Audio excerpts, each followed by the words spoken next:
बहू का तकिया कलाम। सिद्धि की एक आदत थी। उसे इंग्लिश के शब्दों को अपनी हर बात के बीच में बोलने का बड़ा शौक था, खास तौर से स्टॉप। स्टॉप मम्मी जी, ये क्या कर रही हैं? बिल्कुल स्टॉप हो जाइए। कितनी बार कहा है कि किचन में कुछ भी सामान इधर उधर करने से पहले पूछ लीजिए। अरे क्या स्टॉप स्टॉप करती रहती है।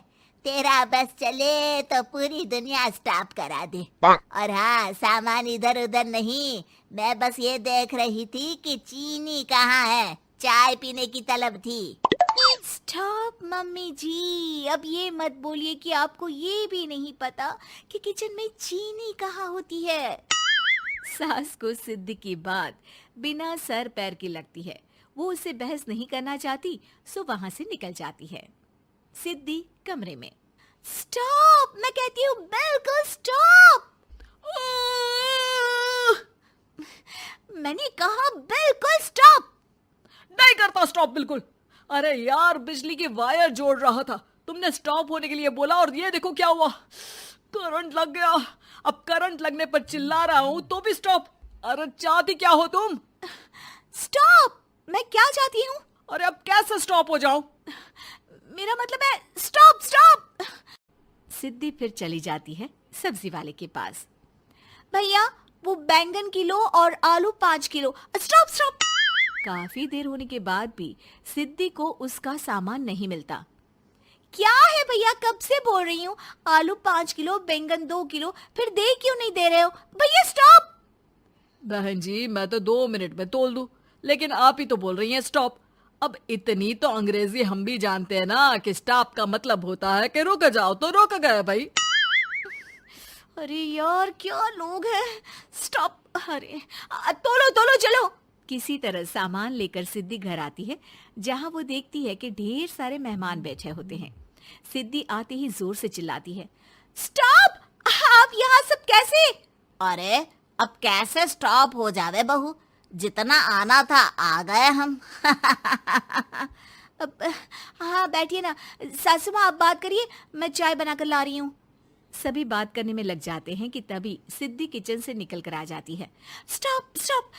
अरे क्या खाएंगे आप लोग? पकौड़ी बना दूं या चीला, या फिर इडली बना दूं? अरे जो मर्जी बना दो, बस ले आओ जल्दी से बहू, इन लोगों को निकलना है, कोई जरूरी बात करने आए हैं। अच्छा अच्छा स्टॉप। सिद्धि स्टॉप वाला अपना तकिया कलाम बोलकर निकल जाती है, लेकिन थोड़ी देर बाद जब वो कमरे में चाय नाश्ते के साथ आती है तो जरूरी बात हो गई आप लोगों की, या मेरे डर से शांत हो गए कि चुप हो जाओ, सिद्धि आ गई है। बोलिए ना। बस जैसे ही सिद्धि ने कहा बोलिए ना, घर में चकर पकर की आवाज गूंजने लगती है। अरे तुम स्टॉप क्या बोल कर गई, सभी शांत हो गए, अब बात शुरू करेंगे। हाँ भाई, बहू तुम वो स्टॉप बोल कर गई तो हम लोगों को लगा कि शायद तुम भी सुनना चाहती हो कि हम लोग क्या बात कर रहे हैं। फिर जो मेहमानों की बात शुरू होती है वो घंटों बीत जाते हैं, चलती ही रहती है। अरे तेरे स्टॉप के चक्कर में दोपहर हो गई, अब जाकर सबके लिए जा खाना बना कर लिया। तभी स्टॉप नहीं बोला होता तो अब तक बात खत्म हो चुकी होती। बेचारी सिद्धि करती भी क्या, खुद के स्टॉप बोलने की आदत से खुद ही परेशानी मोल लेती है। आप लोग खाना खाकर जाइए, हाँ मैं जा रही हूँ बनाने। मम्मी जी, लेकिन स्टॉप, मैं ना खाना बना कर लाती हूँ। सिद्धि सबको खाना खिलाकर विदा करती है। पूरी तरह से थक चुकी सिद्धि शाम को पार्क में वॉक करने जाती है। स्टॉप यार, आज तो मैंने बहुत खा लिया, पेट लग रहा है कि फट ही जाएगा। सहेली एक जगह खड़ी होकर सिद्धि की बातें सुनती है। सिद्धि उसे दिन भर की सारी बातें कहती हैं। स्टॉप यार स्टॉप, चल मैं घर जा रही हूँ। सोचा था थोड़ा वॉक कर लूंगी, पेट हल्का हो जाएगा। सारा दिन काम कर कर के थक भी गई थी, लेकिन यार तेरे कारण बस खड़ी ही रह गई। वैसे तो पार्क करने क्या आई थी?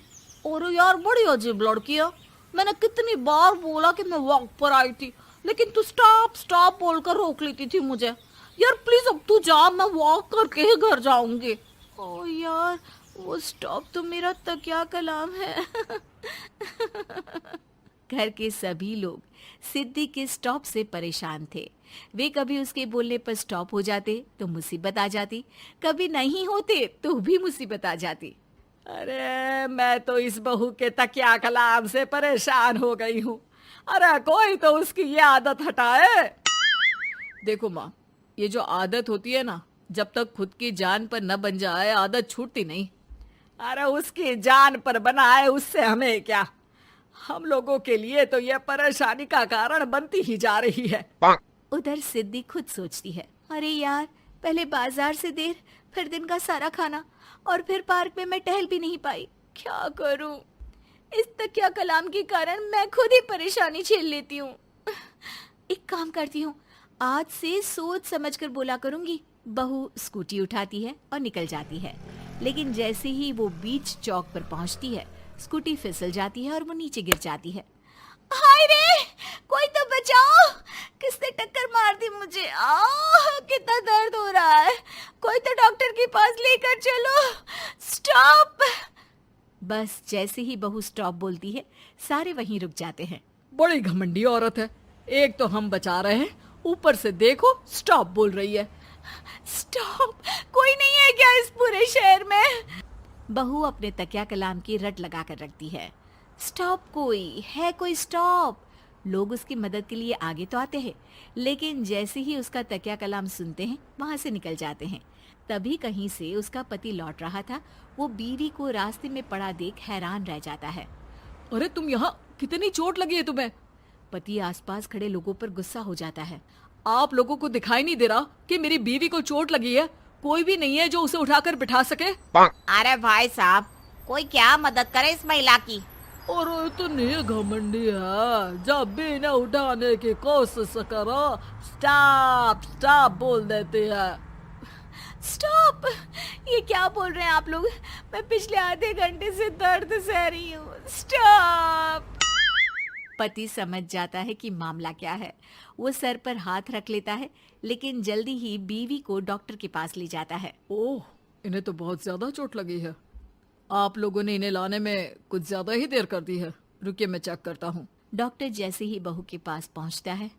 हाँ तो मैम, कहाँ चोट लगी है आपको? यहाँ? स्टॉप। डॉक्टर देखते देखते अचानक रुक जाता है। अब भी स्टॉप?